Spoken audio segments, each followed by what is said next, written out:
when we move on to number 9, we have which of the following is an equation of the line in the xy plane that passes through the point 1, 1 and is parallel to the line with the equation y equals negative 3x minus 1. First of all, we want to remember that parallel lines have the same slope. So if our original slope here is negative 3, our new slope also has to be negative 3. That's going to tell me to eliminate both A and B as options.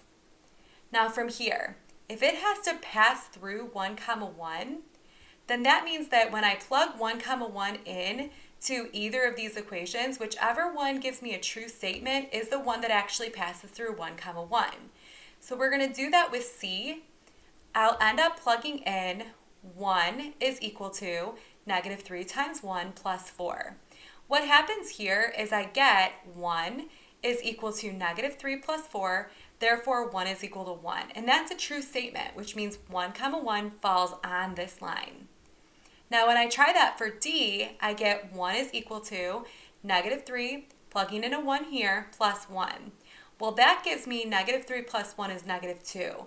So here I'm getting 1 is equal to negative 2, which is a false statement.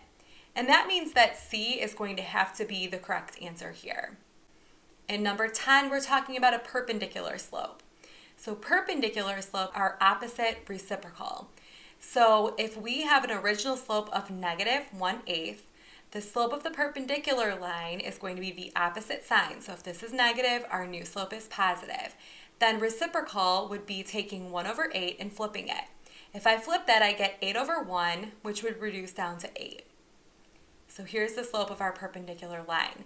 That means it cannot be A or C. So we're down to 2 options here. And finally, we check to see which one of those 2 is going to pass through this point here. So when I plug in negative 5, 3, for B, I get 3 is equal to 8 times negative 5 plus 43. This is going to give me negative 40 plus 43, so I get 3 on this side, which means 3 is equal to 3, so it's a true statement. Then over here, if I had plugged 3 in here, I do 8 times negative 5, that's going to be negative 40.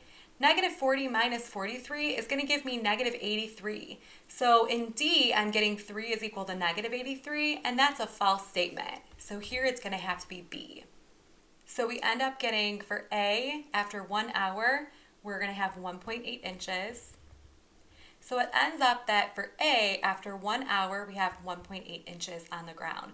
For 2 hours, it's 1.8 plus 1.8, or 1.8 times 2, which will be 3.6 inches. And then for C, it's 3 hours, so 1.8 added together 3 different times, or easier would be to do 1.8 times 3, that's going to give us 5.4 inches.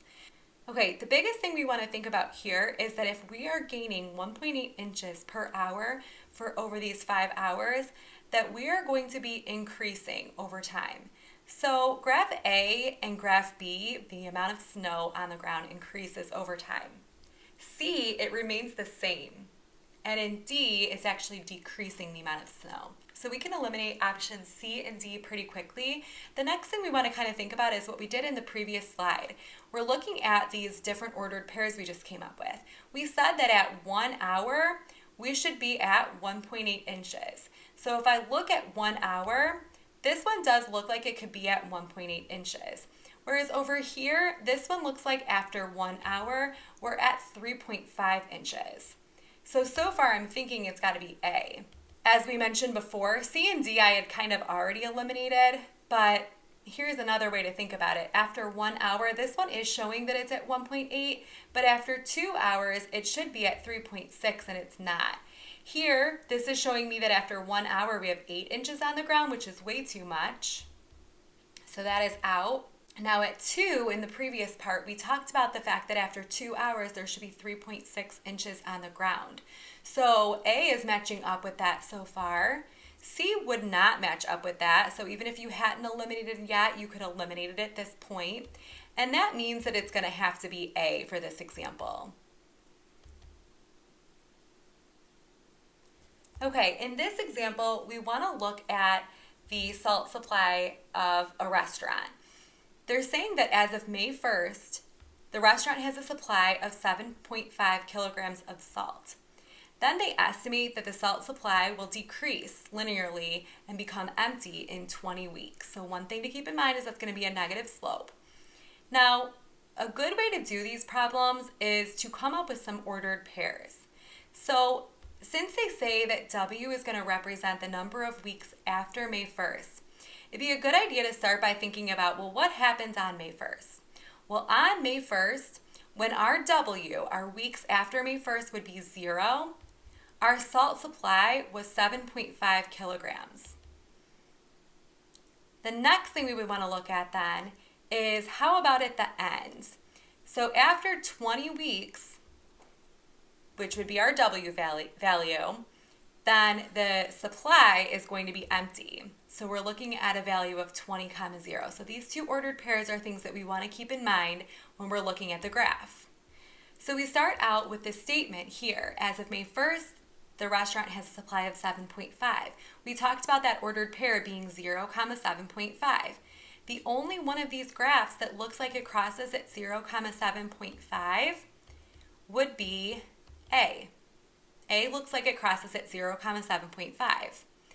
Then if we were thinking about the option for 20, 0, the only one that's going to work for that would again be A. So A is going to have to be our answer here. Another way we could have thought about this was it had to be a negative slope, which means A or C could have been options here.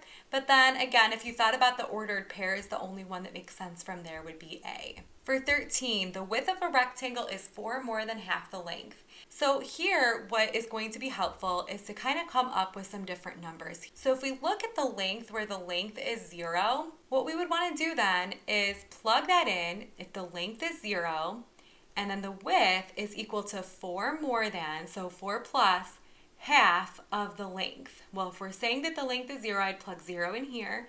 So 4 plus 1/2 times 0 is going to give me 4. So that's going to give me an ordered pair of 0, 4. So I'm going to start by saying that A seems like a viable option, and B also seems like a viable option, where C and D are going to be out right now.